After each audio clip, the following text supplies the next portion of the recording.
guys, so today I am doing my June and July wrap up, and yes, I read enough in the last 2 months to be able to do a wrap up. I think I'm finally like slowly getting out of this reading slump.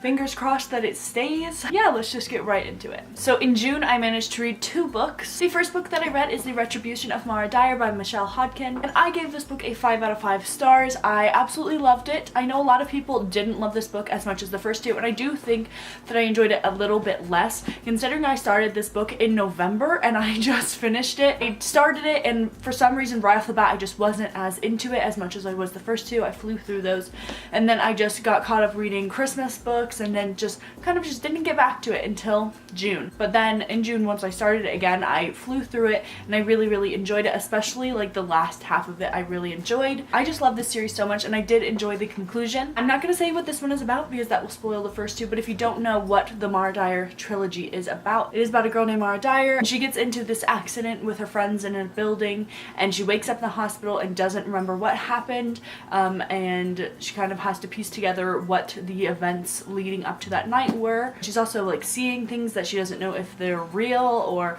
if it's all in her head, and yeah, it's just this mystery, and you're kind of along on the ride with her to try and figure out what's real and what's not and what is happening and why it's happening. I love the characters, and it has a great romance in it, and it's just great. The second book that I read in June is Diplomat Richie by Sandia Menon, and I absolutely love this book. I gave it a 5 out of 5 stars again. This was actually probably my most anticipated book of this year, just because when I heard about it, I just thought it sounded so adorable, and then everyone who had ARCs just loved it, so I was so excited for it. I love contemporary so much, so any contemporary that I see is coming out and it sounds adorable and then people love it, I just want to get my hands on it. And I also loved that it had Indian main characters, just because I've always been really interested in Indian culture. I think because we had a family friend when I was young from India, and he would always come from India and visit our family and tell me stories about India, so I've always just been really interested in it. So this book centers around a girl named Dimple. She kind of rejects her culture a little bit because her mother really wants her to find a husband and do her makeup and everything, and Dimple's really against it. She's very independent and she's very feminist, and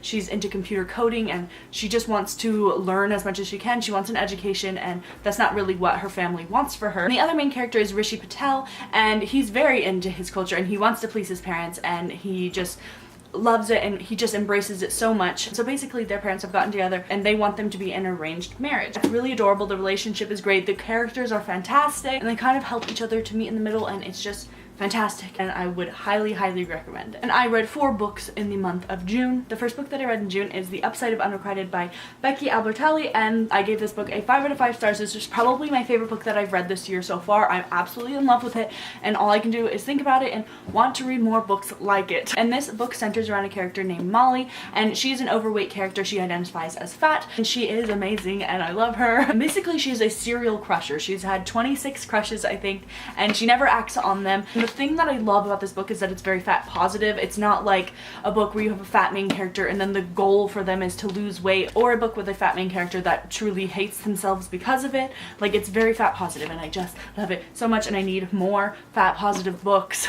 So if you know any, definitely recommend them to me because it's all I want to read now. This book is kind of her trying to open up a little bit and to kind of act on her crushes. I just love the characters, and I love the writing style. It's very funny, and I just love Molly. Basically, that's like my favorite part of it. She definitely has her struggles with body image, but she also doesn't hate herself, which I love because I think that's so relatable. There was a quote in here, I can't remember exactly what it was, but it was along the lines of saying that she hates her body, and then she was like, never mind, I don't hate my body, I'm just afraid that other people will hate my body. Personally, I love my body, and I think that I look great and I'm very confident, but then I'll think about other people, and that's when I become very self-conscious because I'm like, well, other people aren't gonna like me. Even if I love myself, that no one else is gonna think that I'm beautiful. And this book has a lot of diverse characters, which I loved. Obviously Molly is fat, so that is an underrated body type. Her sister is a lesbian, and her sister's love interest is an Asian American bisexual girl, and she has 2 moms,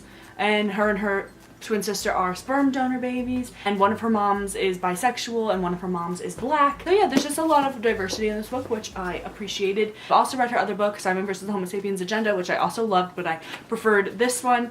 But I would recommend reading Simon first just because there are characters from Simon that show up in this one. I would highly recommend this if you haven't read it yet. The second book that I read in June was Always and Forever Lara Jean by Jenny Han, and I gave this book a 5 out of 5 stars. I loved it. This is the first book that I read for the BooksTeaLozzi, and this completed the challenge to read a book with a person on the cover. And yeah, I really like this one. This is probably my second favorite. The second book is my favorite, and then I loved this one, and then the first one, but I loved them all so much. And what makes this book really cool was that it's set in the town that I grew up in, and I live really close to it. I work in that town. She mentions like restaurants and things that I have been to a million times, and it was really cool because I hardly ever read any books centered in Virginia, let alone in where I live. If you don't know what this trilogy is about, it's about a Korean American girl named Lara Jean. She writes letters to her crushes, and then one day they get sent out and she has to kind of deal with the repercussions from that.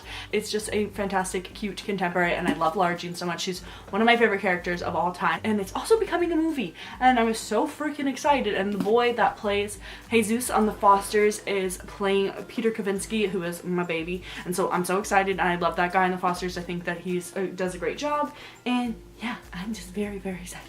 The second book that I read in June, I guess really isn't a book, but it's Kindred Spirits by Rainbow Rowell. It's only like 40 pages, so it doesn't really count as a book, but it's a short story and I really liked it. I give it a 4 out of 5 stars. It wasn't my favorite just because I want more. Like, you just start getting into it and then it's gone, but it was pretty cute. I love Rainbow Rowell, so I'm gonna like anything that she writes. And this story was about this girl that goes to stand in line for the new Star Wars movie, like days before it comes out, and she's thinking that there's gonna be this huge line, but there's only her and 2 other guys. She like, you know, starts talking to those guys and they form this little group, and it's really cute. And if you love Star Wars, then you definitely like it because it's full of Star Wars. It was really fun. And that book I read for the BooksTeaLozzi as well. That completed the read a book in one day and the read a book completely outside. And then the third book I read in June was That Summer by Sarah Dessen. I also read this for the BooksTeaLozzi, and I think this was just one of the extra books I had to complete the 7 books. Like, I don't think it actually counted for a challenge. I gave this book 2 out of 5 stars. I really didn't like it. It's probably one of my least favorite books I've ever read.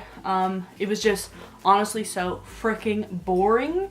Like, that's the majority of why I didn't like it. It was just so boring and nothing happened, and I was expecting like a cute book. I've never read any Sarah Dessen, and I've just heard that she writes really cute books, and this had literally no romance, and I love romance, so I just couldn't deal with it. And also there was just some problems I had with it. I really did not love any of the characters, and they used the R word to describe someone that is mentally handicapped, and I just didn't like that. And they also, the main character was tall, just 5'11", I think, and I'm 5'10", so I was like, oh, I could relate to her on that, except for I can't because she literally hated herself for it, which is fine. That used to be my least favorite thing about myself.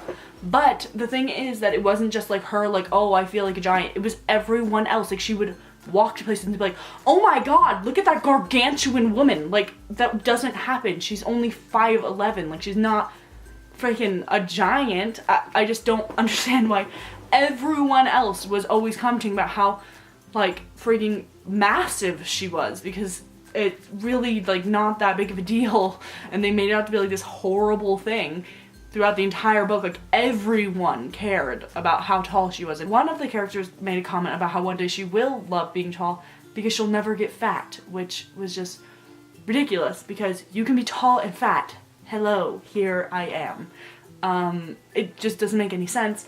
And also, why would that be a reason? Like, why would that be the reason that she loves her tallness? I don't know. This book was just not good at all. And yeah, that was it. I did read half of History's All You Left Me by Adam Silvera for BooksTeaLozzi, but I didn't end up finishing it until August, so it will be in my August wrap up.